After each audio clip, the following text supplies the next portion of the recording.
بسم اللہ الرحمن الرحیم۔ یہ حدیث مبارک بخاری شریف کی روایت ہے۔ حضرت صلی اللہ علیہ وآلہ وسلم نے فرمایا، جب آدمی ثواب کی نیت سے اپنے اہل و عیال پر خرچ کرے، بس وہ بھی اس کے لیے صدقہ ہے۔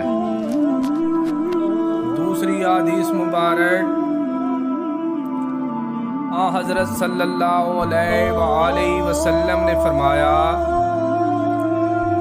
بے شک تو جو کچھ خرچ کرے اور اس سے تیری نیت اللہ کی رضا حاصل کرنی ہو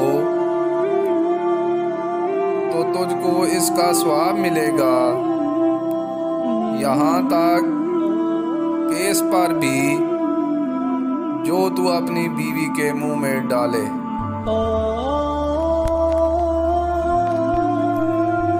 پیارے دوستو، اس طرح کی مزید حدیث کے لیے چینل کو سبسکرائب کر لیں،